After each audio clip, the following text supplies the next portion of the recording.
Hare Ram, Ram Ram, Hare Hare. Hare Krishna, Dhanutpranams to all the devotees. Thank you all for joining in.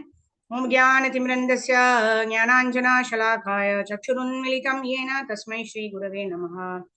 Shri Chaitanya Manobishtam Stapitam Yena Bhutale Swayam Rupa Kadamayam Dadati Swapadantikam. Vandeham Shri Guru Shri Uttapadakamalam Shri Gurun Vaishnavamscha Shri Rupam Sagrajatam Sahagana Raghunathanvitam Tam Sajivam Sadvaitam Savadutam Parjana Sahitam Shri Krishna Chaitanya Devam Shri Radha Krishna Padan Sahagana Lalita Shri Vishakhanvitamscha Namo Vishnupadaya Krishna Preshthaya Bhutale Srimate Bhakti Vedanta Swami Niti Namine Namaste Saraswate Deve Gauravani Pracharine निर्विशेष शून्यवादी पाश्चात्य देश तारिणे नमो महावरण्याय कृष्ण प्रेम प्रदायते कृष्णाय कृष्ण चैतन्य नाम्ने गौरदुषे नमः पंचतत्वात्मकं कृष्णं भक्तरूप स्वरूपकं भक्तावतारं भक्ताख्यं नमामि भक्तशक्तिकम् हे कृष्णा करुणा सिंधो दीनबंधो जगत्पते गोपीश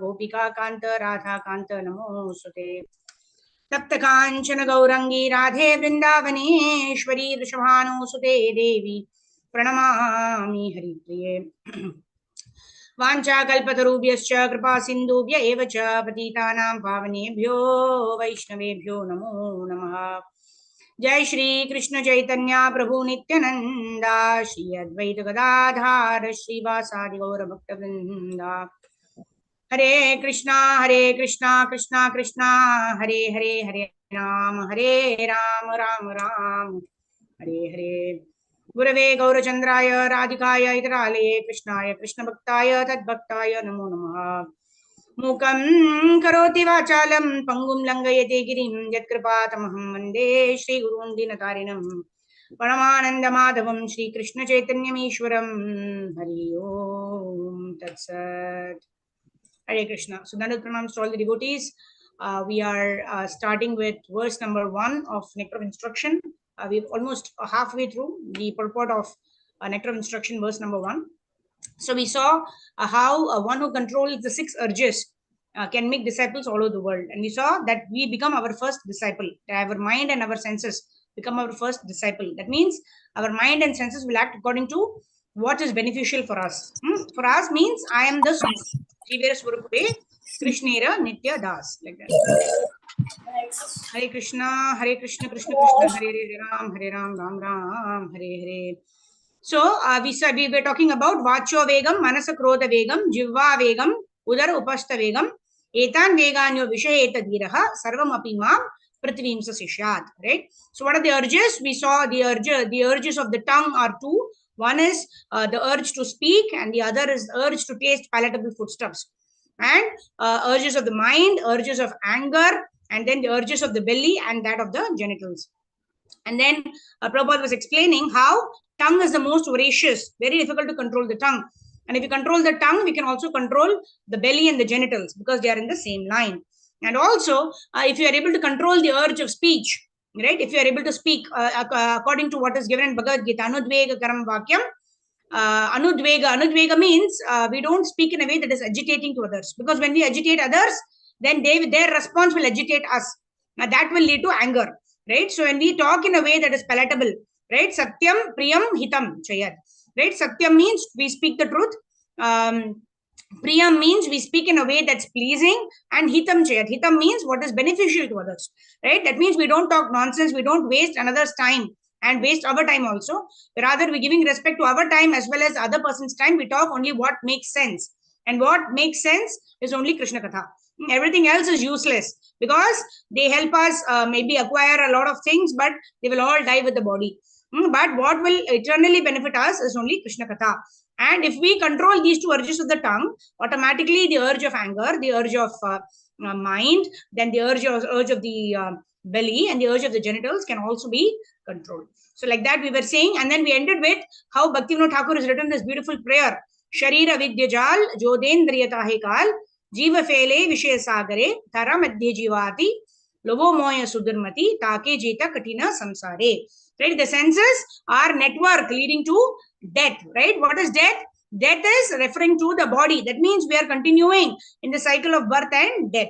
And who are leading, which is leading us to this process of the cycle of birth and death? It is our senses.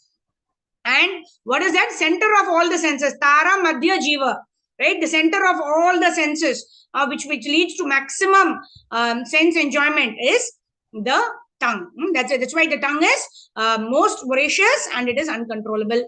Very difficult to conquer the tongue. However, Lord Krishna is very merciful. Krishna bada doya moy, kori baro jiva jai. Right? To help us conquer the tongue, what has Krishna given us?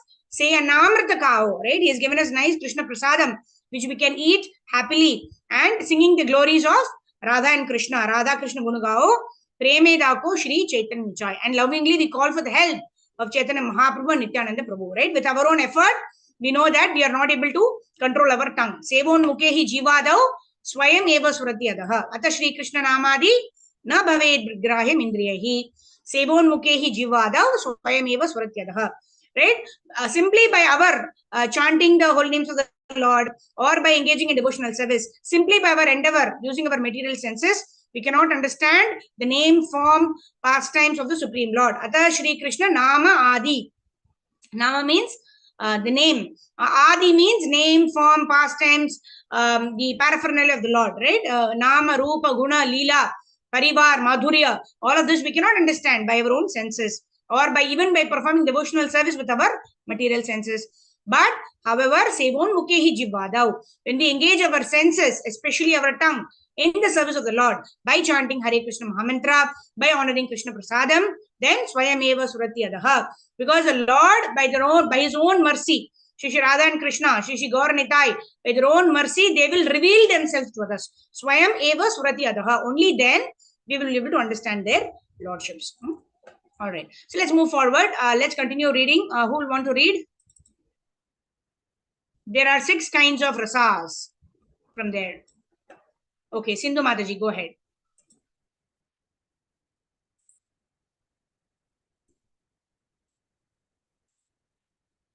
Yes, Mataji. Unable to mute.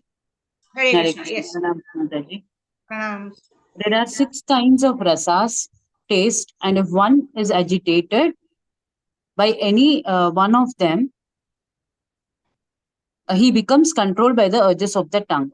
Some persons are attracted to the eating of the meat, fish, crabs, eggs, and other things produced by semen and blood and eaten in the form of dead bodies. Others are attracted by eating vegetables, creepers, spinach, or milk products, but all for the satisfaction of the tongue's demands. Such eating for sense gratification, including the use of extra quantities of spices like chili and tamarind, is to be given up by Krishna conscious persons. The use of pan, haritaki, betel nuts, various spices used in pan making, tobacco, LSD, marijuana, opium, liquor, coffee, and tea is indulged in to fulfill illicit demands. We can practice accepting only remnants of food offered to Krishna. It is possible to get free from the Maya's victimization. Vegetables, grains, fruits, milk products, and water are proper foods to offer to the Lord, as Lord Krishna himself describes. However, if one accepts prasada only because of its palatable taste and thus eats too much, he also falls prey to trying to satisfy the demands of the tongue. If we accept the invitation of a rich man with the idea of receiving palatable food, we are also trying to satisfy the demands of the tongue. In Chaitanya Charitamrita, Antya 6.227, it is stated, Jivarala lalase iti uti dhaya shishnodhara parayana krishnana hipaya. That person who runs here and there seeking to gratify his palate and who is always attached to the desires of his stomach and genitals is unable to attain Krishna. Hare Krishna. Thank you, Mataji. So here, Prabhupada is talking about further about the urges of the tongue. So he's talking about the first urge. What is that? The urge to taste palatable foodstuffs, right? We all like to taste palatable foodstuffs, right? So that's the reason we labor, right? We earn money, we buy things that we want to eat, and in this way we think we enjoy ourselves, right? But here, Prabhupada is making a very valid point that not only should we have only Krishna Prasadam, that's what the previous prayer said, right? Krishna has very nicely given us Krishna Prasadam. So definitely it's very easy to give up what is not prescribed, right? Very easy to give up meat eating or eating of eggs or all those things. But what is more difficult, especially for practicing devotees, is to give up, to be regulated in having Krishna Prasadam also. I also have this issue, right? I also generally overeat Krishna Prasadam, right? So it is very important. Not only we have sanctioned and sanctified, which is very easy actually, right? Even now, even the film actresses, Bollywood actresses, etc., they are also propagating, right? I don't want to make my stomach a graveyard like that, like Kareena Kapoor and all those people, right? So it is very, very logical. It is very, very simple. Even from the perspective of our health, even from the perspective of keeping our material body in a healthy condition, even to survive in this material world, we need to eat a vegetarian food. That's why Krishna said, right? Srila Prabhupada said, even herbivorous animals are vegetarians, right? It's not our goal to become vegetarians, right? Our goal is to become Krishnatarians. We want to develop our love for Krishna. And that is why we are not interested in just having vegetarian food. Vegetarian food is probably the first step to come to the part of even being a human being, right? Prabhupada said, we follow the 4 regulative principles: no meat eating, no gam. That is also 1/4 only. Being a vegetarian is only 1/4 of being a human being, right? What are the other 3/4 steps? No meat eating, no gambling, right? No gambling, because it destroys the principle of truthfulness. No meat eating destroys compassion, right? When we are killing animals, we are not being compassionate. No meat eating, no gambling, no intoxication, right? Because it destroys austerity, right? That is what human beings are supposed to do, right? If we continue to eat whatever we like, whatever we want to do, if we want to wake up at a particular time, we want to wake up at 12 o'clock, wake up at 12 o'clock. If we want to eat at 1 o'clock, we eat at 1 o'clock. If we want to eat at 3 o'clock, we eat at 3 o'clock. Then we are just behaving like animals, right? The cats and dogs don't plan that I will eat 2 times a day. I will eat at say 12 o'clock and 5 o'clock, or I will eat at 10 o'clock and 4 o'clock, right? There is no regulation in the animal species. So simply by following these 4 regulated principles, we only come to the platform of being a human being, right? No meat eating, no gambling, no intoxication, right? It's an austerity. Generally, from eating almost all the time during the day, to even stick to 2 meals a day, or even 3 meals a day for that matter, right? We may say 9 o'clock and 1 o'clock and then 6 o'clock, whatever may be, I'm saying, right? To be regulated at least in that way is also very good, right? Regulation is the key for everything else. So that is what is austerity. No intoxication. And this principle of austerity is destroyed by intoxication, because we cannot follow anything if we are intoxicated, right? That is why we don't eat even chocolates, right? Sometimes we get so addicted like my mother also, even now, right? She chants 16 rounds, she's given up onion garlic, but very difficult to give up coffee in the morning, right? To not have coffee means headache, right? Because of that one single small thing, like having coffee, is determining her life. She cannot do anything else if the morning coffee does not go inside her, isn't it? So very, very difficult. That is why those things which will keep us addicted, like tea, coffee, onion, garlic, all of those things are also intoxication. Not just smoking cigarettes or having alcohol, right? Other things also which make us dependent on it, right? That we feel something is missing in our life if we don't take it. That means addiction. And that is what is intoxication, right? If we cannot survive without certain things, we are becoming controlled by that coffee. Is it a good state to be in, right? We want to control the urges of our tongue, but we are controlled by this coffee. So it's not a very nice state to be in, right? So very difficult in the initial stages, right? Otherwise, most of the people born in India, at least, we can say that it is very easy to give up, right? And even the actresses are all giving up. But to give up tea, coffee is to be in the spiritual platform, right? Otherwise, no meat eating is to become a human being. And then to become in the sattvic platform, to be able to understand spiritual subject matters, for all of that, we need to go the extra mile to give up tea, coffee, to give up onion, garlic, because those kind of foodstuffs, giving up those kind of foodstuffs will enable us to come to the sattvic platform, right? Sattvic sanjayate kama. What is that verse? Srila Prabhupada tells in Bhagavata, Markina Bhagavata, right? He quotes some verses. Tadarajastamo bhava kama lobhadayasche, right? If you are in the platform of rajasic and tamasic, right? Tadarajastamo bhava kama lobhadayasche. We are still in the platform of kama. We're still in the platform of lust. We're still in the platform of sense gratification. But if we give up all these things, no meat eating, no gambling, no intoxication, and finally no illicit sex, right? That destroys the principle of cleanliness. That is why here very very clearly in the aspect of genitals, Prabhupada is clearly mentioned. We can engage our genitals only for having Krishna conscious children, otherwise not. That is the regulation. That is no illicit sex, right? Of course, within marriage it is allowed. That is the first step. That is for human beings to have illicit sex means initially within marriage only having sex. And if you want to become Krishna conscious, you want to develop love for Krishna, then we go that extra mile that we don't have sex even for sense gratification, even within married relationship. We have sex only for the purpose of having Krishna conscious children. So these four principles, right?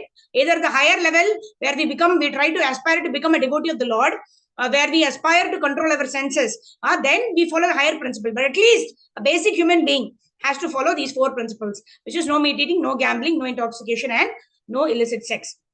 Right? So this is basic for a human being. So here Prabhupada is saying, having crabs and fish and eggs and other things, right, is eating dead bodies. That means we are making our stomach, a graveyard, right, which even most healthy people will not do, even from a material parlance. But we want to not be just in the tamasic or in the rajasic platform, but we want to get into the sattvic platform.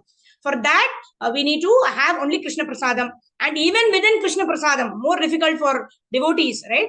Especially when Prabhupada says in Prabhupada Lilamrita, the ISKCON bullets, right? They are kept in the windows. Go and have anytime you want. The more the ISKCON bullets, the more you advance in Krishna consciousness. Yes, in the initial stages of bhakti, Prasadam does help us to give up everything else, right? For example, those who are not able to give up tea and coffee, right? For them to have more of Krishna Prasadam, right? Will param drishtva nivartate. To have something which is allowed in Krishna consciousness is easy to give up the other things. But as we progress in bhakti, we want to give up even our overeating of Krishna Prasadam also, right? We want to have a regulated. That's why I was mentioning the other day. If we like to have sweets, we regulate that. I will have once a week, or I will have twice a week, right? Slowly, gradually only we can give up. Say Monday, Wednesday, I will have sweet, or say Saturday, I will have sweet in the week, or Sunday, I will have, because generally in Sunday feast, definitely there is sweet, right? So we will regulate saying that, okay, once a week I will have sweet. That way, we regulate the quantity and we regulate the quality of our prasadam, how much we have, right? That will enable us to actually control the tongue. That is why Prabhupada is mentioning here, we offer nice palatable foodstuffs to the Lord with the intention that I will have nice prasadam. That is also not meeting, that is also meeting the demands of the tongue, right? Of course, having Krishna prasadam is better than not having Krishna prasadam. But even within having Krishna prasadam, we want to serve the Lord, the best for the Lord. And we distribute it like to new people, right? And anybody else, but our own. Basically, we need to maintain our body in a way that enables us to perform devotional service, right? If we have too much of Krishna Prasadam, also sweets, what happens? We get diabetes, we get this disease, we get that disease. Of course, if the diseases come of their own accord, we have to accept the mercy of the Lord, right? Tatyenu kampam susamikshmano Bhujana evatmakritam vipakam hridvat vapurvir vidana namaste jiveti yui mukti padesa dayabhak. If diseases come, right, even after having taken care of our body, then we accepted the mercy of the Lord, right? We accept it as for our purification. But from our side, we need to endeavor to keep very good health so that we can serve the Lord very nicely. So from our side, we need to have only sanctioned food, we need to have only sanctified prasadam, and we need to also regulate it. So in that way, this is what Prabhupada quotes Chaitanya Charitamrita. Jivara lalase eti uti dhaya Shishnodara Parayana Krishna Nahi Paya. Right? If you are going to be satisfied by satisfying the demands of the tongue, we will not have the satisfaction of having Krishna Prema. So it's a choice. Krishna will not force us at any time. Do this, don't do that. Right? But when we ask Krishna, then Krishna reveals through the Vedic scriptures, through Guru, through Sadhu. Krishna tells us what to do, what not to do, but we have a choice, right? If you want Krishna, then you have to follow these Vedic injunctions to the T, right? All right, let's move forward. Yeah, who'll read? Mala Mataji, go ahead. As stated before. Hare Krishna pranams. Hare Krishna. As stated before, the tongue, belly, and genitals are all situated in a straight line, and they fall in the same category. Lord Chaitanya has said, Bala na kaibe, ara bala na paribe. Do not dress luxuriously and do not eat delicious foodstuffs. CC Antya 6.236. Those who suffer from diseases of the stomach must be unable to control the urges of the belly, at least according to this analysis. When we desire to eat more than necessary, we automatically create many inconveniences in life. However, if we observe fasting days like Ekadashi and Janmashtami, we can restrain the demands of the belly. As far as the urges of the genitals are concerned, there are two: proper and improper, or legal and illicit sex. When a man is properly mature, he can marry according to the rules and regulations of the Shastras and use his genitals for begetting nice children. That is legal and religious. Otherwise, he may adopt many artificial means to satisfy the demands of the genitals, and he may not use any restraint. When one indulges in illicit sex life, as defined by the Shastras, either by thinking, planning, talking about, or actually having sexual intercourse, or by satisfying the genitals by artificial means, he is caught in the clutches of Maya. These instructions apply not only to householders but also to Tyagis, or those who are in the renounced order of life. In his book Prema Vivarta, chapter 7, Sri Jagadananda Pandit says, Mataji, do you want to recite? Yeah. वैरागी भाई ग्राम्य कथा न शुनी भे खाने, ग्राम्य वार्ता ना काही बे अभे मिली बे आने, स्वपनाव न करा भाई स्त्री संभाषणा, गृहे स्त्री चाडिया भाई आसिया चवना, यदि चाह प्रणय राखीते गौरंगे रसने, छोटा हरिदासेर कथा थाके न मने, भाला ना खाइबे यार भाला ना परिबे, हृदय ते राधा कृष्ण सर्वदा सेविभे. Thank you, Mataji. Hare Krishna. My dear brother, you are in the renounced order of life and should not listen to talk about ordinary worldly things, nor should you talk about worldly things when you meet with others. Do not think of women even in dreams. You have accepted the renounced order of life with a vow that forbids you to associate with women. If you wish to associate with Chaitanya Mahaprabhu, you must always remember the incident of Chota Haridas and how he was rejected by the Lord. Do not eat luxurious dishes or dress in fine garments, but always remain humble and serve their lordship Sri Sri Radha Krishna in your heart of hearts. Hare Krishna. Thank you, Mataji. Hare Krishna. Very good. So here, very, very importantly, Prabhupada is talking about do not eat luxurious dishes nor dress in fine garments, right? What does it mean? Does it mean that we are not clean? No. Dressing in luxurious items means sense gratification. Why do we do that generally? We do that to attract the attention of the opposite sex, right? We dress up nicely, or even to get some kind of positive comments to attract others, right? Some of our friends, and then they ask us, where did you buy this sari? How did you wear? How much was it? Right? That is Gramya Katha, right? We don't want to attract attention and make other people talk about either our luxurious saris or our luxurious ornaments, like that, right? Of course, we are clean, and we also have the celebratory mood. Of course, it's not that we dress in rags also, right? So according to the situation, we dress appropriately, right? Not seeking unnecessary attention, right? We are dressed properly. At the same time, we also take care of this injunction that we don't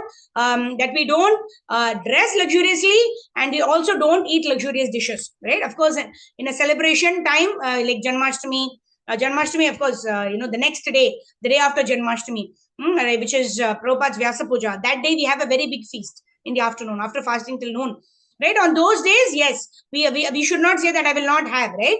On occasions, right, we can have palatable foodstuffs, right? Because we're celebrating, right? Would we not have palatable foodstuff on our own birthdays, right? Of course, we will offer opulent foodstuffs to the Lord. Or if it is our daughter's birthday, we will definitely prepare something which she likes, or we may get something that she likes, right? Which is Krishna Prasadam we offer, and we give it, right? Of course, on auspicious days when we want to celebrate, of course, we celebrate with luxury, but we should not make it as a practice every day. To have luxurious dishes means to giving in to the demands of the tongue, right? Of course, in a regulated way, on birthdays, on on festival days, when we go to the temple, when there's nice opulent prasadam, of course we will have, right? But not on a daily basis. All of this helps us to control our senses and utilize our senses in the service of the Lord, not to do anything for our own sense gratification. That is the moral of the story, right? To not do anything for our own sense gratification, but simply to work for the pleasure of the Lord. Right? If we are dressed nicely, like as always Radhanath Swami Maharaj was mentioning in one session, right? If Krishna sees that we are enjoying serving him, then Krishna is more pleased, right? Because we are doing it as a matter of love for the Lord. We are not doing it simply as a matter of duty. That, oh, I have to do it, right? But even then, in the initial stages, even when we don't have the taste, right? Like right now, we don't have the taste to chant Hare Krishna. But still doing it as a matter of duty is better than not doing it. But doing it as a matter of love and devotion for the Lord, for the pleasure of the Lord, is still a higher level, right? We are all in different stages, right? We are all trying to develop our dormant Krishna consciousness. Some of us have developed it to a certain extent that we do it because we've told our spiritual master. Some of us have developed to the extent that, oh, I like to do it for the pleasure of the Lord, right? I want to do it for the pleasure of the Lord, right? Because of association, because of our association with those people who do those kind of things. They simply do for the pleasure of the Lord. They cook nice gulab jamuns, but they don't even eat one gulab jamun also. They send it entirely to the temple to be distributed amongst the devotees, right? When we see such devotees, then we get inspired by such devotees. And then we also want to do it. We want to offer it to the Lord, but then we don't want to enjoy it for the purpose of sense gratification, right? We are regulated in that way. When we associate with such devotees who have such taste to serve the Lord without any iota of sense gratification, then by their association, we also develop those qualities. All right, let's go ahead. Navkishori Mataji, go ahead. The conclusion is that, okay, we'll finish with this paragraph. Yeah, go ahead, Mataji. Hare Krishna. The conclusion is that one who can control these 6 items, speech, mind, anger, tongue, belly, and genitals, is to be called or Swami. To be called a Swami or Goswami. Swami means master and Goswami means master of the go or senses. When one accepts the renounced order of life, he automatically assumes the title of Swami. This does not mean that he is master of all of his family, community, or society. He must be master of his senses. Unless one is master of his senses, he should not be called Goswami, but Godasa. But Godasa, servant of the senses, following in the footsteps of the 6 Goswamis of Vrindavana, all Swami and Goswamis should fully engage in the transcendental loving service of the Lord. As opposed to this, the Godasas engage in the service of the senses or in the service of the material world. They have no other engagement. Prahlad Maharaja has further described the Godasa as Adanta Go, which here refers to one whose senses are not controlled. And Adanta Go cannot become a servant of Krishna. In Srimad Bhagavatam 7.5.30, Prahlad Maharaja said, Mataji, can you recite, please? Yeah. Matirna Krishne Parathasvato va mito vipadyeta griha vritanam adanta gobir vishatam tamishram punaha punhascharvita charvananam. 1 second, Mataji. Thank you, Mataji. Yeah, you can read the translation. Yes, for those. Okay. For those who have decided to continue their existence in this material world for the gratification of their senses, there is no chance of becoming Krishna conscious, not by personal endeavor, by instruction from others, or by joint conferences. They are dragged by the unbridled senses into the darkest region of ignorance, and thus they madly engage in what is called chewing the chewed. Hare Krishna, Mataji. Thank you so much. Yeah. With this, we come to the end of the first verse of Nectar of Instruction. In the last paragraph, Srila Prabhupada, of course, this word, Punah Charvita Charvananam. That means we are trying to enjoy in this material world. And then what are we getting? You're getting more and more frustration, right? Because this world is Dukhalim Ashashvatam. To try to enjoy in this world is to invite frustration only, right? And Prabhupada quotes Prahlad Maharaj where he says, Adanta Go. Adanta means we are go dasa. That means we are controlled by our senses. If our senses tell us, and now I have to go and have pani puri, means I cannot do anything else except go and have pani puri. If in the morning my senses tell me that without coffee I will not get out of my bed, right? I am also, until I finished my chartered accountancy, until even I got married, right? My mother used to give me coffee right in the bed. I will not open my eyes without the coffee in my hand, right? With no brushing also, right? I used to have coffee only, then my legs will step on the ground and I will get down, right? Like that. I was so addicted, right? But how could I give up, right? Now if somebody gives me million rupees also and asks me to have coffee, I will not have coffee, right?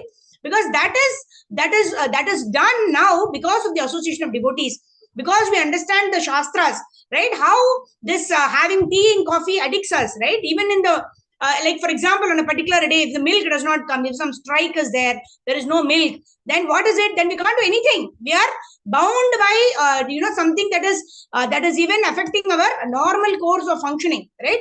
So in that case, it is very bad, right? So even a normal person who wants to be successful in his life does not want to be controlled by his senses. What to speak of us? We want to attain the highest Krishna prema.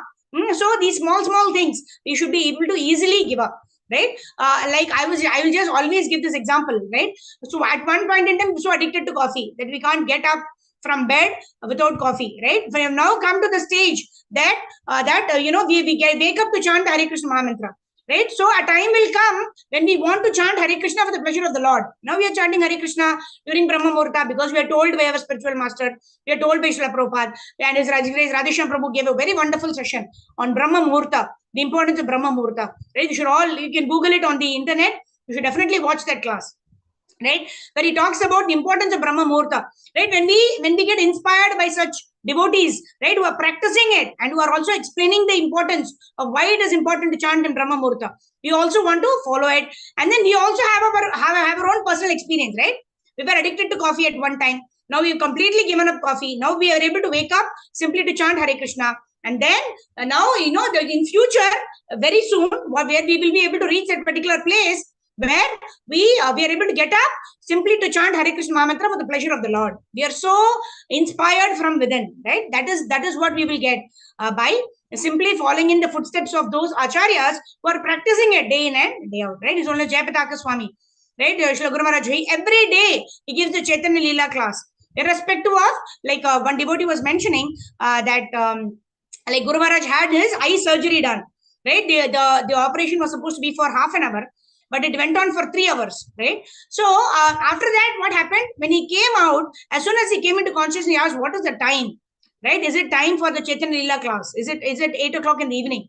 Right? He had no sense of time. He had no sense of consciousness. As soon as he came into consciousness, what was there in his mind? Oh, is it 8 o'clock? I have to give the Chaitanya Leela class, right? And his bandage was also there. And then the doctor said, first the bandage has to be removed. Cannot give the class.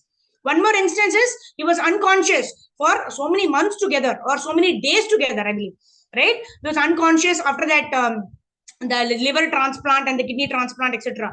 He was unconscious for several days. When he got up, when he came into consciousness, he asked his secretary Mahavaraha Prabhu, how many days was I unconscious? And he completed all of those rounds for those days, plus 500 rounds extra. Right? So this is the consciousness of those people who chant for the pleasure of the Lord. Right? Because it gives pleasure to the Lord, irrespective of whatever situation I am in. As long as I'm able to do, I will do it for the pleasure of the Lord, right? That is a very high ideal, and we draw inspiration from such devotees, right? So that in future, someday, we also get this taste to chant Hare Krishna Mahamantra for the pleasure of the Lord. So with this, we come to the end of Nectar of Instruction, verse number 1. We'll start verse number 2. Today is Thursday. Yeah, we'll start verse number 2 tomorrow. All right. So now let's move forward to our Bhagavad Gita. Om Namo Bhagavate Vasudevaya. Om Namo Bhagavate Vasudevaya. Om Namo Bhagavate Vasudevaya. So we were in chapter number 1, which is entitled Arjuna Vishada Yoga, right? Because Arjuna is demonstrating, or he's telling, he's confused what he should be doing. And then he's asking Krishna. It's also in English, it's called observing the armies on the battlefield of Kurukshetra. Right? They've already assembled in the battlefield, and the conches are also blown. Right? We also saw how the conches of the Pandavas are transcendental. There is in order to just motivate Duryodhana, Bhishma Dev blew his conch, right? But within the heart of hearts, everybody knew that because of the signs of victory, the flag had, the Hanumanji's sign, and Krishna being on the side of the Pandavas, Krishna being the husband of the goddess of fortune, the fortune had to favor the Pandavas. So many reasons were given how, the Pandavas were going to win this battle of Kurukshetra.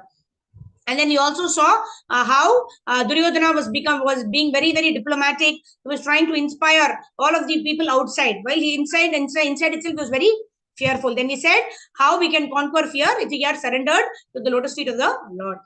And then one more thing, we mentioned this past time, how Arjuna and Duryodhana went to Krishna, right? And Duryodhana was sitting on the head, and where at Lord Krishna's head, and Arjuna came, and later on he sat at the lotus feet of the Lord, right? So whenever we go to seek help, we should always place ourselves at the lotus feet of the spiritual master, right? That is the place where we have to be all the time, right? Bhajo Hare Mana Shri Nanda Nandana Abhaya Charana Ravindare, right? We take shelter at the lotus feet of the Lord. In that way, we become fearless. And then if we don't have confidence in our spiritual master, even after having taken shelter, then just like Duryodhana, we will continue to be in anxiety, even being in the path of devotional service. But if we take shelter the lotus feet of the spiritual master, we have full confidence. Then we will not feel anxiety. We'll just do our duty. Right? Bhishma Pitamaha, although he was on the wrong side, he was not very anxious, because he was doing it with a sense of duty.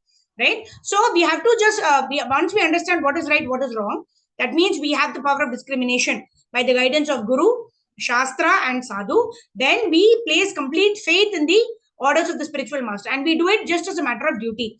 In that way, we perform devotional service. We are not bothered about whether we are successful or whether we are failing in our endeavor, right? So only no person joined. We gave this example, right? Nobody is joining the class. Does that mean that the endeavor is a failure? No, the endeavor is a success, because the endeavor is has been started simply to please Guru and Gauranga, and you're already pleased by the endeavor. Whether a number of people who join or the number of people who don't join is just a matter of detail, because the result is already obtained, because Guru and Gauranga are already pleased by the endeavor, like that we saw. And then we saw how Arjuna said, Ratam Stapayame Achyuta. Right? Arjuna is asking Krishna to take the chariot amidst both the armies. Right? And then we saw the meaning of Achyuta. Achyuta means infallible. That means Krishna never fails in rendering service for his devotees. The devotees always want to serve the Lord. The Lord wants to similarly serve the devotees. That's why Krishna got this name, Partha Sarathi. Partha, because Arjuna is called Partha because he's son of Pritha. Pritha is another name of Kunti. And Sarathi means the one who is a driver, right? We also saw how in this material world, and when Krishna is introduced, how was he introduced? He's introduced as coming in the Shwetair, coming in white horses. That's what we saw. Krishna is introduced in the previous session. Right? When we say in the movie, right, the hero is introduced very nicely, right? Krishna is the hero. Krishna is the superhero, right, of our entire Mahabharat war, because according to Krishna's instructions only everything happened. Right? In our material world also, when a movie trailer is launched, right, the hero, how does he come? He comes in, two cars, his leg on both the cars, right? He shows his prowess, right? But how does Krishna get introduced in Bhagavad Gita? Krishna is a Ishvara Parama Krishna, Sachidananda Vigraha, Anadir Adir Govinda, Sarva Karana Karanam. He is the supreme cause of all causes.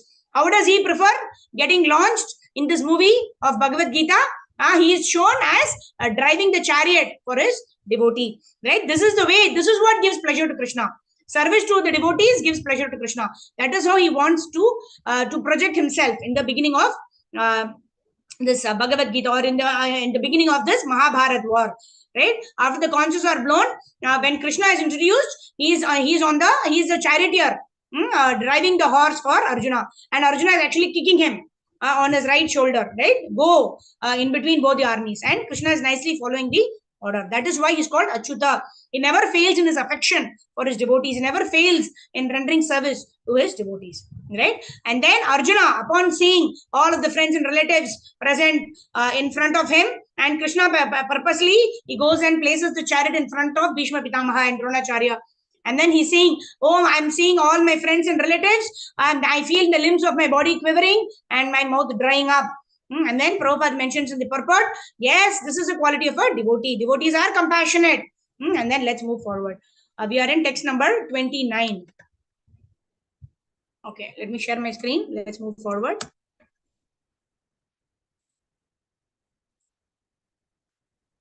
Okay, devotees who want to read can raise your hands. Text number 29. Vepatuscha sharire me romaharshascha jayate gandivam sramsate hastat tvakchaiva paridhyate. Okay, Maushmi Mataji, go ahead. Just 1 second. I'll just remove the synonyms. 29.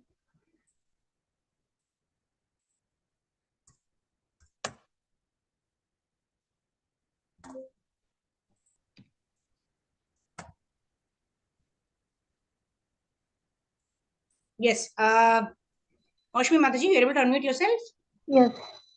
Yes. Go ahead. Translation. Srila Prabhupada. Srila Prabhupada ki jai. Hare Krishna Mataji, Dandavat Pranam. Hare Krishna, Dhanavad. My whole body is trembling. My hair is standing on end. My bow gandiv is slipping from my hand, and my skin is burning. Perfect. Srila Prabhupada ki jai. There are two kind of trembling of the body and the two kind of standing of the hair on end. Such phenomenon occurs either in great spiritual state or out of great fear under material condition. It's wonderful that you are reading this, Maushmi Mataji. Yesterday you were mentioning, right? I'm feeling mere rongte kade ho rahe hain, like that you said, right?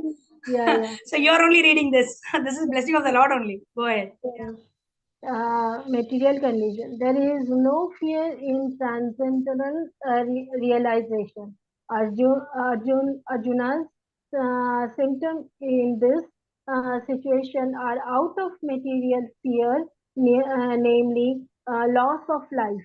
This is evident from from other symptoms also. He became so impatient that his famous bow Gandhi was slipping from his hand, and because his heart was burning within him, he was feeling a burning sensation of the skin. All these are due to a material conception of life. Yeah, once again, Mataji, Hare Krishna. You can continue reading. Yeah. So here between verses 28 and 29, what happened? Prabhupada is just, describing in the opposite way. In the previous verse, purport Prabhupada said, oh, this is the nature of compassion of a devotee. And then in the second verse only, Prabhupada is saying, this is a material conception of life. So what changed in between one verse to another, right? Why? Because he was his Gandiva bow was slipping from his hand, which means what? He was not willing to perform his duty. Right? Devotees are compassionate. Right? We also spoke yesterday about Bharat Maharaj. Right? It is good to be compassionate to a deer, right? Which has no means of survival. To be compassionate, to give it what is required for it is all very nice. But that compassion should not be at the cost of performance of our duty, whether Swadharma or Sanatana Dharma. Right? In the morning, you have to do Brahma Murta. Chanting means you have to do chanting. No other things, no other thing can come in our way, whether it is compassion or whether it is humility, whether it is offering respect to others, right? Of course, if somebody comes into our home, it's not that we don't open the door. We open the door, we let that person in, and then we continue with our chanting. We don't engage there is always a time, right? Even if somebody has come, we can just probably welcome that person, offer water, etc. 5 to 10 minutes, and then we continue our chanting during Brahma Murta. We don't allow any situation to make us not chant during Brahma Murta time, right? Unless we have some seva opportunity, or we have to dress the deities in the temple, those kind of things. Then we need to plan.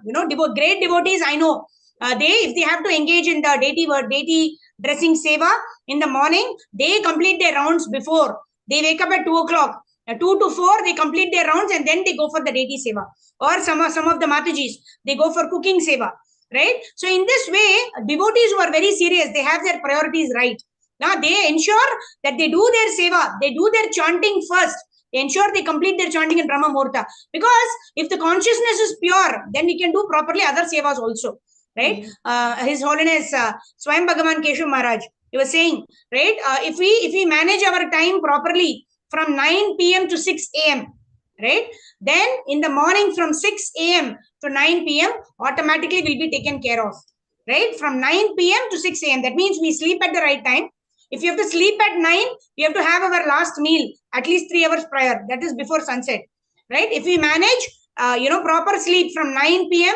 to 3 a.m. or 3:30 a.m. We wake up in the morning, and 3:30 to 6 we complete our morning program, which is chanting Hare Krishna, our Srimad Bhagavatam, everything, right? 9 p.m. to 6 a.m. in the morning, right? We at least we complete our rounds by 6 o'clock, right?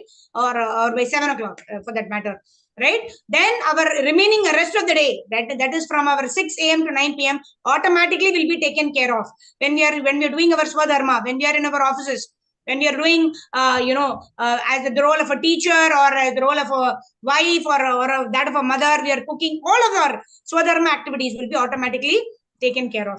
That is why it is said that we need to have the qualities of humility. That is why then only we can chant Hare Krishna, right?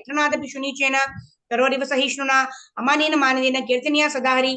All of this we have to practice, but not at the cost of performing our duty. These qualities should aid our chanting Hare Krishna, right? Yasyasti Bhaktir Bhagavati Akinchana, Sarver Gunai Satra Samasati Sura, Harava Bhaktisya Kuto Mahan Guna, Manoradena Sati Davato Bahihi. If these qualities are simply at a material platform, then it is not so great. There are so many people who have such good qualities, but these qualities should aid us in our devotion. These qualities should help us chant Hare Krishna Mahamantra during Brahma Muhurta time. These qualities should help us focus on the chanting of the Hare Krishna Mahamantra. Then it helps us advance in devotional service, right? That's why these qualities are said to be ornaments of a devotee, because these qualities help us advance in devotional service. Okay, Mashmi Mataji, go ahead. Yes.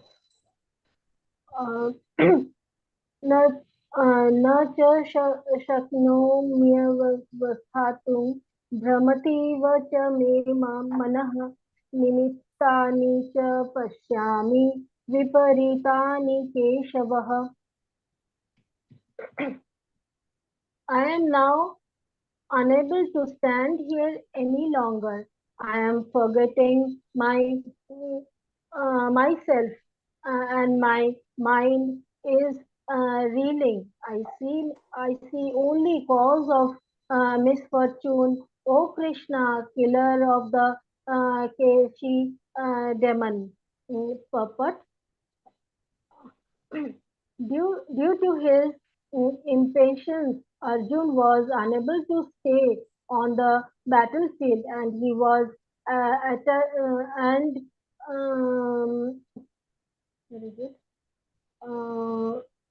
battlefield, and he was forgetting himself on account of this weakness of his mind.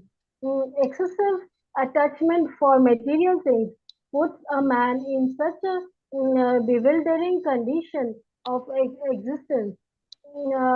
Bahyam Bhayam dvitiyabhiniveshatah syat. Bhayam means fear. Fear. Such fearfulness and loss of material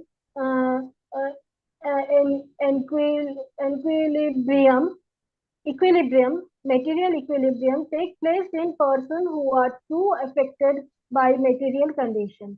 Arjun envoys only painful reserves in the battlefield. Nimittani viparitani are significant. When a man sees only frustration on his expectations, he thinks, why am I here? Everyone is interested interested in himself and his own welfare. No one is interested in the Supreme Self. Arjun is showing ignorance of his real self-interest by Krishna's will. One's real self-interest lies in Vishnu or Krishna. The conditioned soul forget this, and therefore suffers material pain. Arjun, though that his victory in the battle would only be a cause of lamentation for him. Hare Krishna. Thank you, Mataji. Yeah, so very, very wonderful point, isn't it? Here, Prabhupada says, by the will of the Lord, right? So he was put into this condition by the will of the Lord, right? Arjuna is a parsha of the Lord, right? Arjuna is in Sakya Rasa with the Lord, right? We studied in the introduction, there are 5 stages, Shanta Rasa, Dasya Rasa, Sakya Rasa, Vatsalya Rasa, and Madhurya Rasa. In that, Arjuna is in the Sakya Rasa. So why is Arjuna apparently, getting bewildered, right? He's not able to perform his duty of fighting, right? That too, even after the conch shells have been blown, right? Krishna has already blown the conch shell. So why is Arjuna not actually doing his duty, right? It's not expected for a devotee to behave like this, right? That is why Prabhupada is telling here, it is by the will of the Lord. By the will of the Lord that Arjuna was put into this ignorance or this weakness of the mind, right? Why again weakness of the mind? Because he was not going to perform as he's saying, I will not perform my duty, right? And then Prabhupada in the end talks about nimittani viparitani. That means when somebody thinks of sense gratification, right? What can I get in this particular situation? And he sees that everything is unfavorable, right? When he sees all of my gurus and my relatives are all against me, that means how can I work in this condition, right? I'm not able to perform my duty because I see that I'm going to get a failure in this endeavor, right? When we think we are the cause of the success and the failure of our actions, then only we become filled with anxiety. But when we know, right, this is my favorite statement, I always tell this in every class. If we know that Krishna is in control of what I am not in control, right? If I am in control, if I think I'm not in control of something, fantastic, right? There are certain things which we can control, right? What I will cook for that, what I'll cook for today, what is the boga I'm going to prepare today, what time I want to wake up in the morning, right? Even that is by the mercy of the Lord only. We can only keep alarm, right? But if you're able to wake up and open our eyes and go, take our bath and then come and chant, that is also the mercy of the Lord, right? So we are only a part of the doer, right? That's why it is said, Jiva is only the desirer.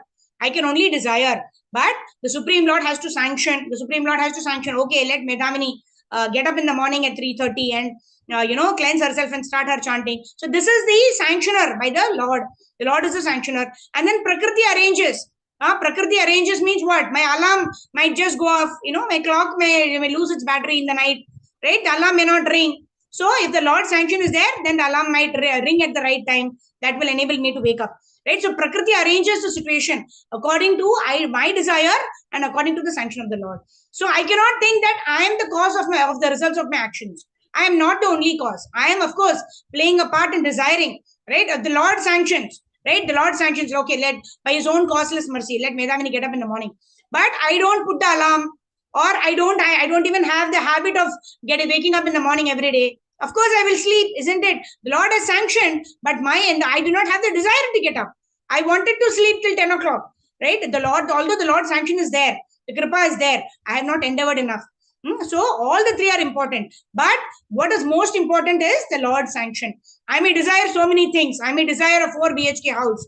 But if it is not there in my karma, the Lord will not sanction it. So I will not get it, right? So out of the three, what is most important?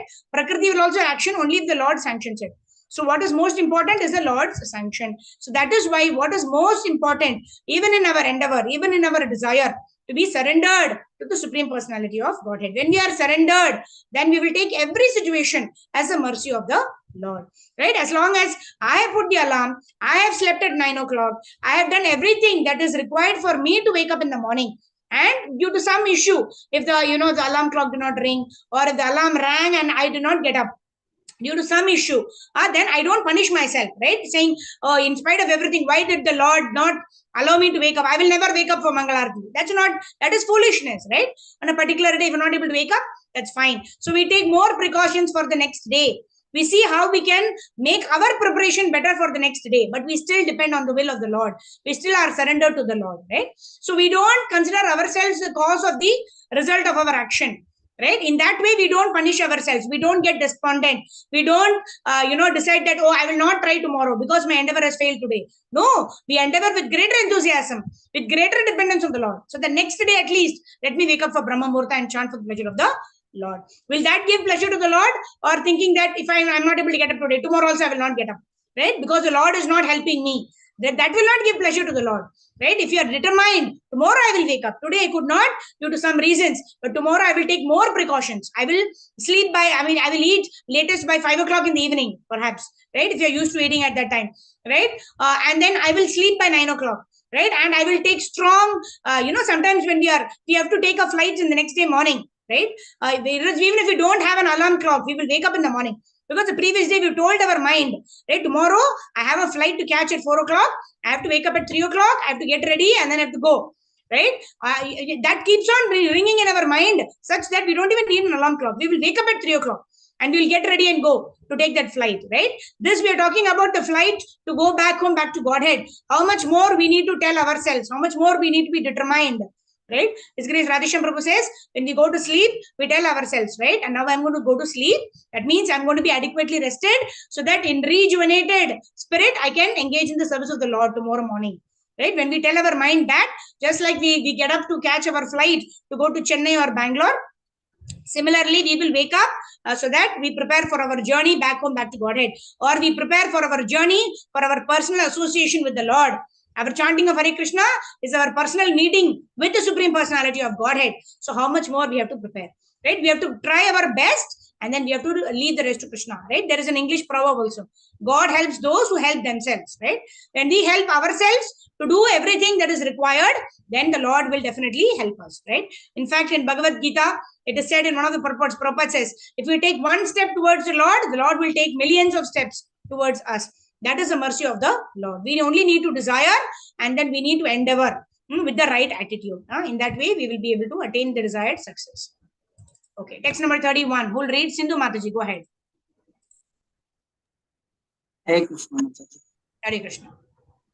Na cha shreyo nupashyami hatva swajanamahave na kangshe vijayam Krishna na cha rajyam sukani cha. Translation, His Divine Grace Srila Prabhupada ki jai.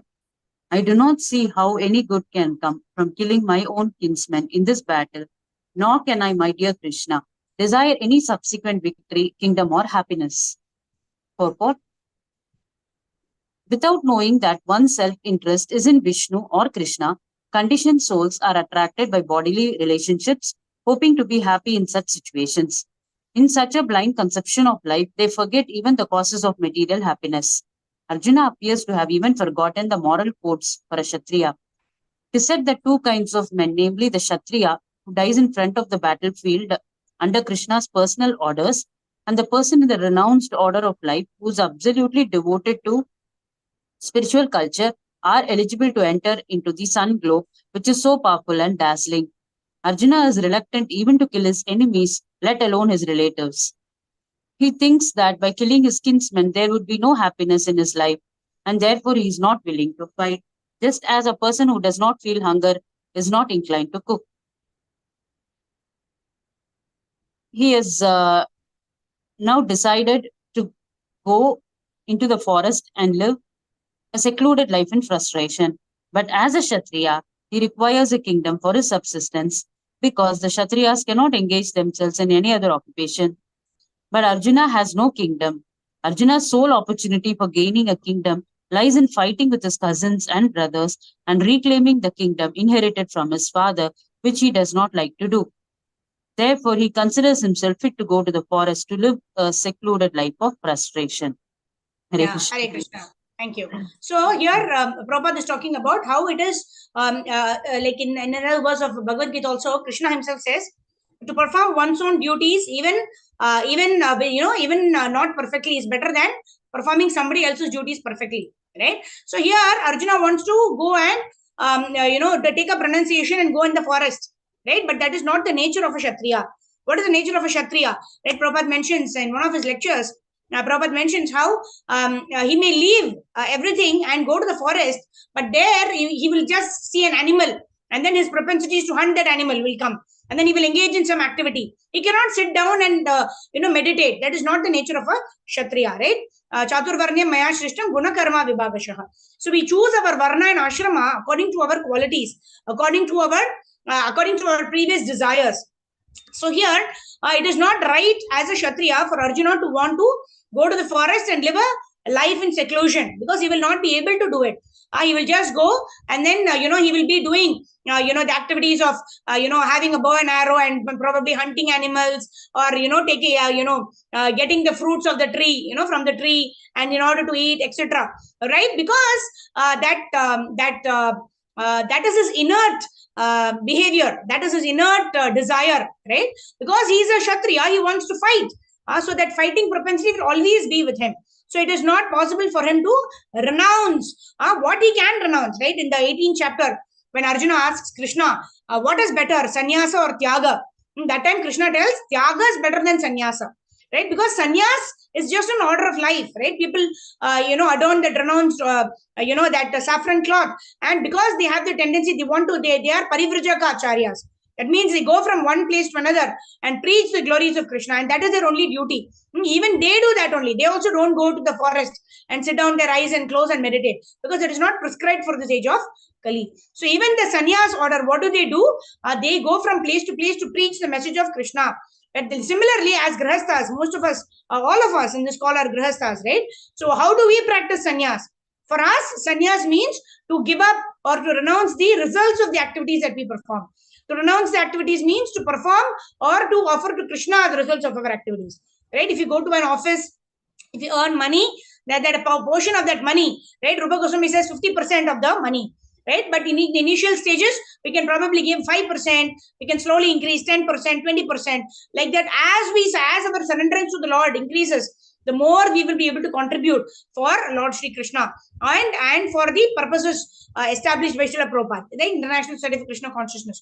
Right? Later in Bhagavad Gita, Krishna is going to tell us what is charity in the mode of goodness, what is charity in the mode of passion, what is charity in the mode of ignorance. Right? We will learn how to even perform charity, so that it helps us in advance in our devotional life, right?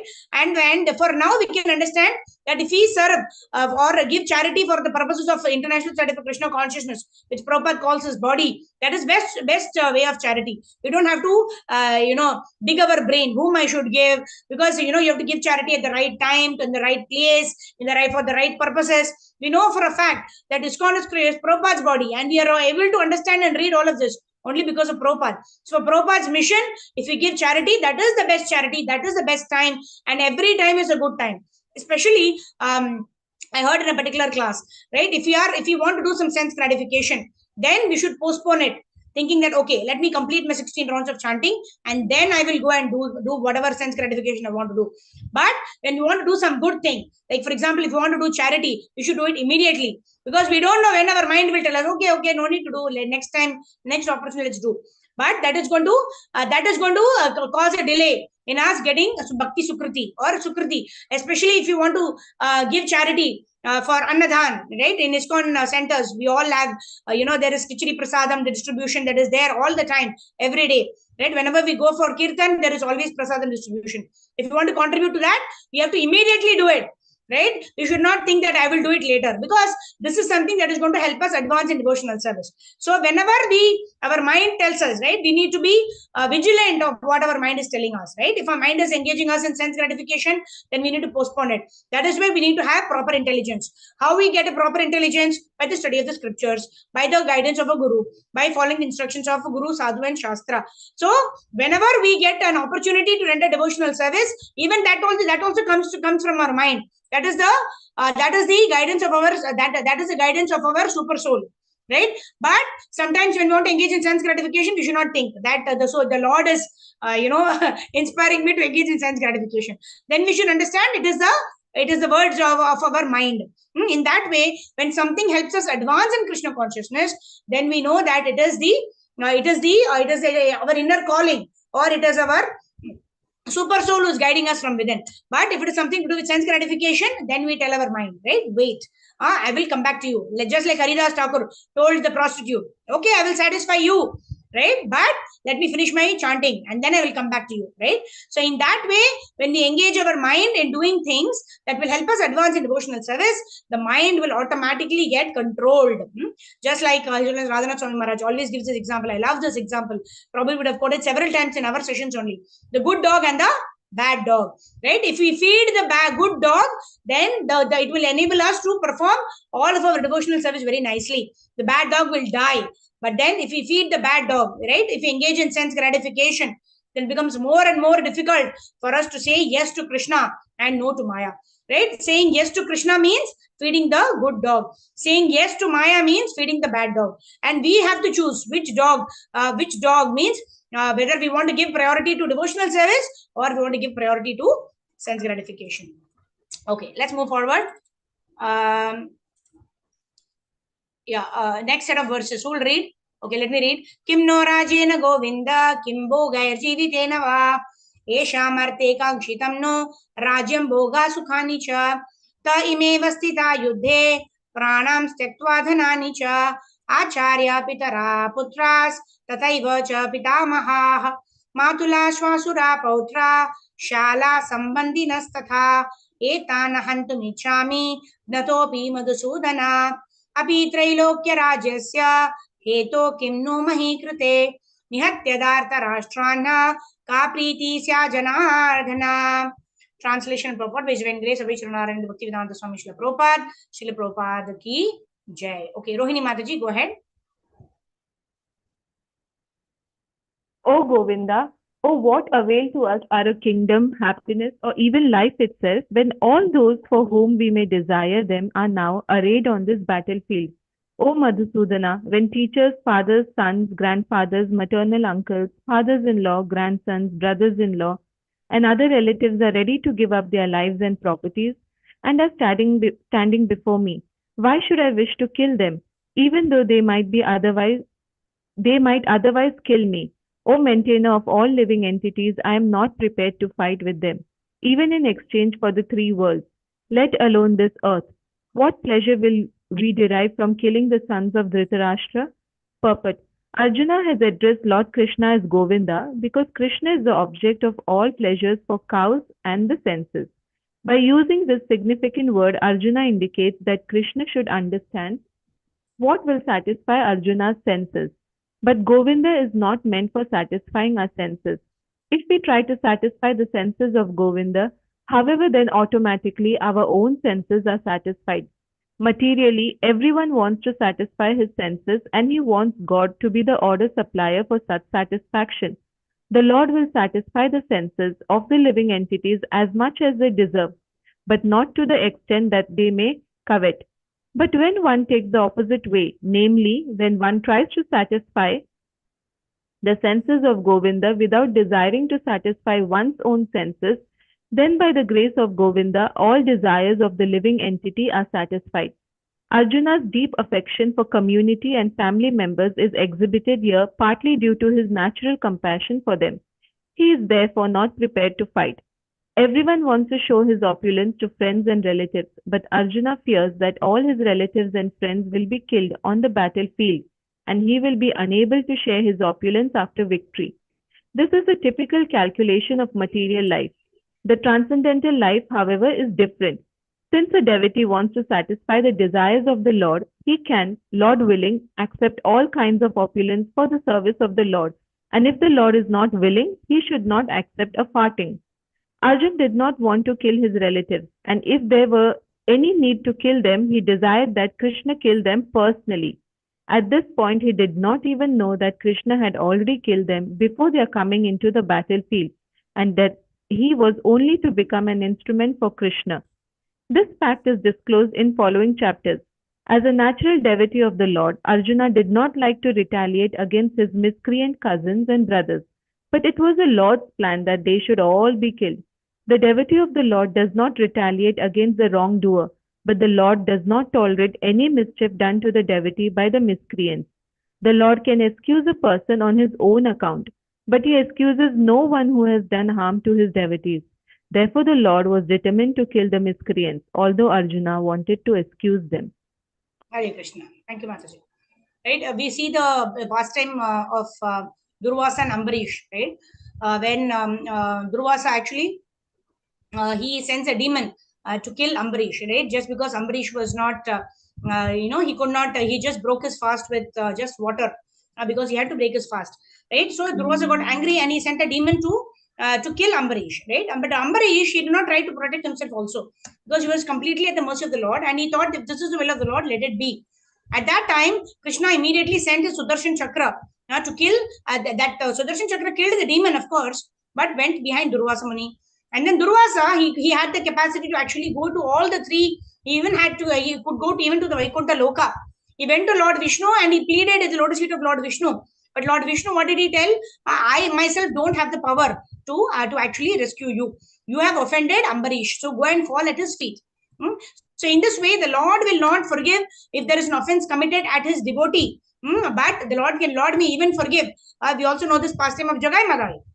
Right, Madai actually threw a bottle on Nityananda Prabhu, and then what happened? Chaitanya Mahaprabhu, who's a Namo Mahavadanyaya, Krishna Prema Pradayate, Krishna Chaitanya Namni Gaura Dishve Namah.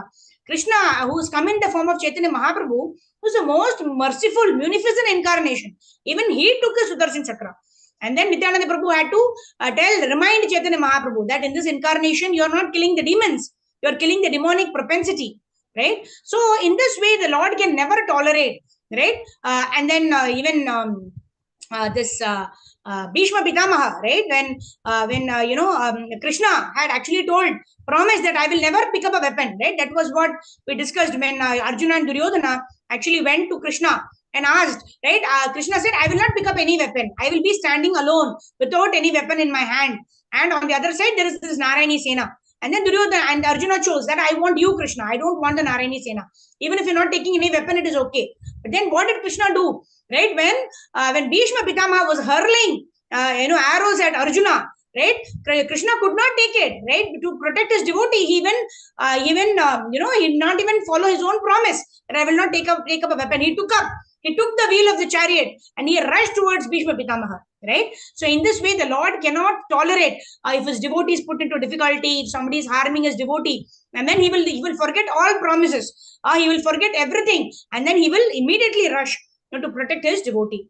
That is what Prabhupada is mentioning here, right? To such a devotee, the Lord will provide all protection. So in such a case, why should the devotee worry that what will happen to me? Why should the devotee be in anxiety? So here, Arjuna, in the first part of the paragraph of the purport, Arjuna is giving so many reasons to Krishna.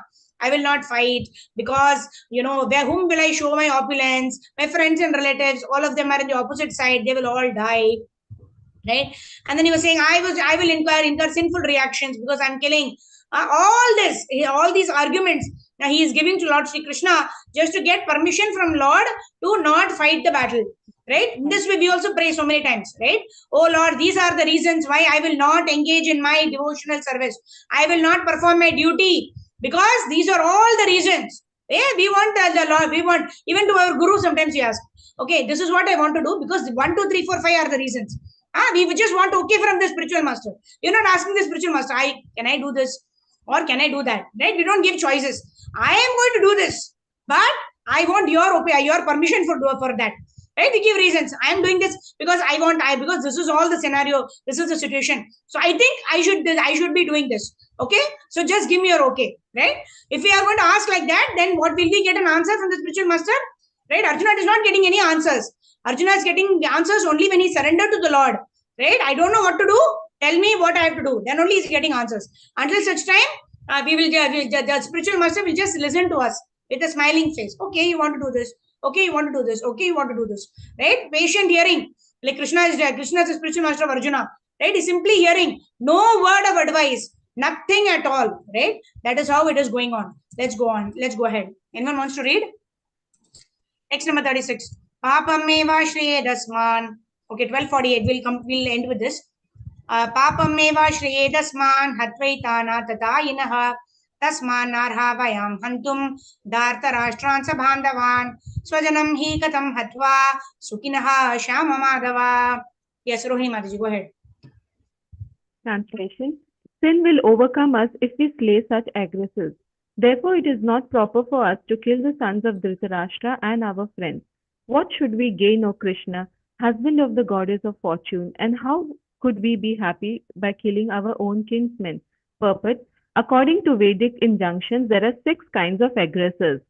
1. A poison giver. 2. Who sets fire to the house. 3. 1 who attacks with deadly weapons, 4 1 who plunders riches, 5 1 who occupies others' lands, and 6 1 who kidnaps a wife. Such aggressors are at once to be killed, and no sin is incurred by killing such aggressors. Such killing of aggressors is quite befitting any ordinary man, but Arjuna was not an ordinary person. He was saintly by character, and therefore he wanted to deal with them in saintliness. This kind of saintliness, however, is not for a Kshatriya. Although a responsible man in the administration of a state is required to be saintly, he should not be cowardly. For example, Lord Rama was so saintly that people even now are anxious to live in the kingdom of Lord Rama, Rajya. But Lord Rama never showed any cowardice. Ravana was an aggressor against Rama, but Ravana kidnapped Rama's wife, Sita, but Lord Rama gave him sufficient lessons, unparalleled in the history of the world. In Arjuna's case, however, one should consider the special type of aggressors, namely his own grandfather, own teacher, friends, sons, grandsons, etc. Because of them, Arjuna thought that he should not take the severe steps necessary against ordinary aggressors. Besides that, saintly persons are advised to forgive. Such injunctions for saintly persons are more important than any political emergency. Arjun considered that rather than kill his own kinsmen for political reasons, it would be better to forgive them on the grounds of religion and saintly behavior. He did not therefore consider such killing profitable, simply for the matter of temporary bodily happiness. After all, kingdoms and pleasures are derived therefrom are not permanent. So why should he risk his life and eternal salvation by killing his own kinsmen? Arjuna's addressing of Krishna as Madhava, or the husband of the goddess of fortune, is also significant in this connection. He wanted to point out to Krishna that, as the husband of the goddess of fortune, he should not induce Arjuna to take up a matter which would ultimately bring about misfortune. Krishna, however, never brings misfortune to anyone, to say nothing of his devotees. Hari Bol, Hare Krishna. Hare Krishna. Yeah, very wonderful purport. Every line of this purport is so important, right? So here, first and foremost, Arjuna continues with his arguments, right? He's giving so many reasons. Sin will overcome us if we slay such aggressors. So I don't want to fight, right? Generally, we also justify to our senior authority, right? That I don't want to do because so many reasons are there, right? Generally, we never accept that, it is my mind, I don't want to do it, right? We try to justify with so many reasons so that they permit us to not do that particular activity, right? But Prabhupada gives in the purport, Krishna is not answering, but Prabhupada, being very merciful, Prabhupada is giving us a context to every response of Arjuna, so that we understand and introspect how we behave with our superiors, right? We give so many reasons why I will not do this, I will not do this, right? But we will not get a yes or a no answer, because as long as we want to do what we want to do and we are expecting our superior to just give a yes to whatever we want, we will not get that answer, right? And Prabhupada is giving us that perspective from the purport, right? So Prabhupada is saying, killing aggressors is sanctioned. So this argument by Arjuna is not valid, because they were not, they had taken, usurped the land of the Pandavas, right? Actually, Pandavas are entitled to the throne. They took the entire land of Hastinapur and they were not allowing them to rule, right? As Kshatriyas, they have to have some land where they can rule, etc. And some people to take care of, etc. That's their duty. And this kind of action by Duryodhana is not allowing them to perform their duty. So they are aggressors and they need to be killed. So this argument is totally wrong from that of Arjuna. And secondly, Arjuna is also addressing Krishna as Madhava, right? Madhava means the husband of Madhavi. Madhavi is another name of Lakshmi, right? So he is the husband of the goddess of fortune. So please tell me, don't instruct me, right? Krishna has already blown the conch, which means what? Krishna has already told Arjuna that you have to fight. But now he's telling, he's advising Krishna. Of course, see, these are the things that are lessons for us, being conditioned souls, right? Arjuna is a partial of the Lord. Whatever Arjuna is doing, Krishna is inducing him to do so that we learn our lessons. What is Arjuna telling Krishna? He's advising Krishna that you should not induce me to fight the war because it is going to bring about misfortune. You are Krishna, you are Madhava, you are husband of the goddess of fortune. So don't ask me to do something that will bring about misfortune. So in this way, Arjuna is continuing to speak and Krishna is not saying anything. But Prabhupada is giving us this purport so that each instance we introspect. What are the things that we do? These are the things we do day in and day out. arguing why I will not do something that is right, expecting our parents or our spiritual masters to tell, okay, itna bol rahe to kari dalo. That is what we want them to tell us, right? Okay, go ahead and do whatever you want, right? But here we are seeing that Krishna is not asking Arjuna to, okay, go ahead and do. Okay, you want to go to the forest and you want to do renounce? No, that is not a spiritual master. Spiritual master means guru. Guru means heavy, right? They will tell us what we are supposed to do. We also can draw a conclusion here how we go and worship the devatas.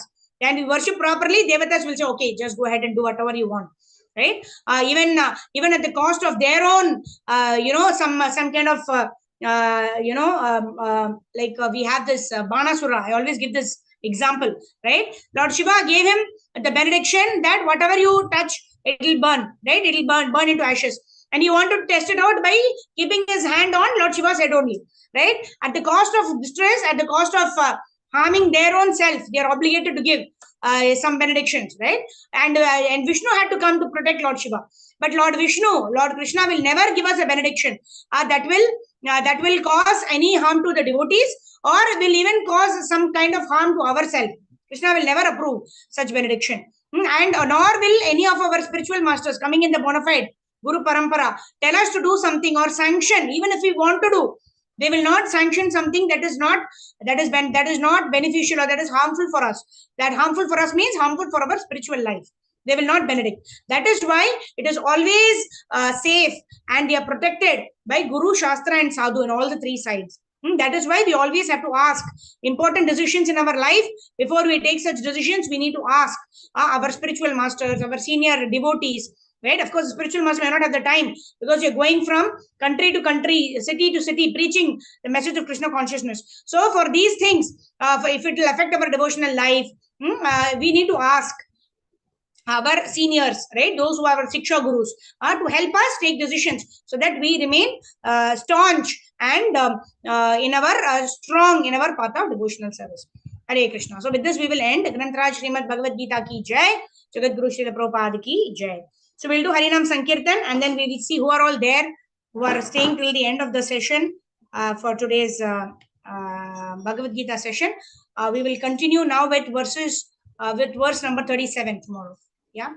Nama Om Vishnu Padaya Krishna Prishthaya Bhutale Srimate Bhakti Vedanta Swami Iti Namine Namaste Saraswate Deve Gauravani Pracharine Nirvisesha Shunyavadi Paschatyadeeshadarine Jaya Sri Krishna Chaitanya Prabhu Nityananda Sri Advaita Radha Shivasari Gaura Bhakta Vrinda Hare Krishna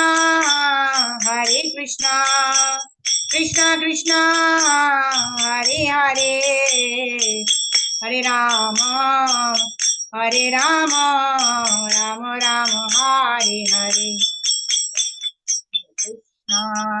Hare Krishna Krishna Krishna Hare Hare Hare Rama Rama Rama Hare Hare Hare Krishna Krishna Krishna Hare Hare Hare Rama Rama Rama Hare Hare Jaya Gauranitai Jaya Gauranitai Gauranitai Jaya Gauranitai Jaya Radha Madhav Jai Shri Radha Madhav Jaya Jaya Prabhupada Gurudev Nitai Gaura Hari Bol Gaura Hari Bol Gaura Hari Bol Gaura Hari Bol Jagat Guru Srila Prabhupada Srila Gurudev ki jai. कलियुग पतित पावन हरे कृष्ण महामंत्र की जय, सामवेद भक्तवृंद की जय. All glories to the assembled devotees, Hare Krishna. All glories to the assembled devotees, Hare Krishna. All glories to the assembled devotees, Hare Krishna. All glories, all glories, all glories to Shri Guru and Shri Gauranga. वाञ्छकल्पतरुभ्यश्च कृपा सिन्धुभ्य एव च पतितानां पावनेभ्यो वैष्णवेभ्यो नमो नमः. अनंत कोटि वैष्णव वृंद की जय. निताय गौर प्रेमानंदे. हरि हरि बोल. Hare Krishna. So let's see who all we have today. Maushmi Mataji, Rohini Mataji, Nilanjani Mataji, Vijayalakshmi Priya Mataji. Oh my God, it's almost midnight. Thank you so much, Mataji. Grateful to you. Monimala Mataji, Meenakshi Mataji, Mala Mataji, Nisha Mataji, and all the devotees. Thank you very much for joining in. Jagat Guru Srila Prabhupada ki jai. Ananta Koti Vaishnava Vrinda ki jai. Nidai Gaur Premanande Hari Hari Bol. Okay, devotees can unmute themselves now. In case any queries or if anyone wants to share anything, then you can go ahead. You may raise your hands or you can unmute yourself. Pallavi Mataji, thank you joining in. Thank you for joining in. Yeah. So anything from the devotees? Okay. All right. So Hare I've heard Krishna, in thank one you. devotees class. Yes. Mala Mataji, thank you. I think for the first time I'm seeing you. Thank you. Thank you for switching on your camera. Haribol. It's always nice to have darshan of Vaishnavas. Haribol. Thank you. Anything from anyone, or can we end the session? So I've heard in a senior devotees class, if there are no questions, no realizations, nothing at the end of the class, either nothing has been understood, everything went over the head, or everything was so clear. I hope it is the second that everything has been very clear. Okay, I can see some nodding of heads. Thank you very much. Jagat Guru Srila Prabhupada ki jai. Gurudev ki jai. Mataji, Yes. Mataji, I'm saying that Arjun, Arjun's situation at this time, the situation is just like ours, na? Like, Yes, every day we are in this situation. We don't know what to do, what not to do, how to do, how much to eat, how to not eat. Even Krishna Prasadam, how to control, how to regulate our lives. Right? Yeah. Every situation. So by the guidance of the Shastras, we are able to take some decisions. But where we are not able to take a decision in the light of the Shastras, that is when we need to ask our spiritual master, like how Arjuna is asking Krishna. Yeah. All right. Nilanjani Mataji, you have something? Hare Krishna. Hare Krishna. Today class was amazing. Huh? It's to day-to-day life. Today class. Sorry, Mataji, you're not audible. Can you hear me? Yes. Miss, I feel struggle to read slokas. I couldn't read it. Sorry.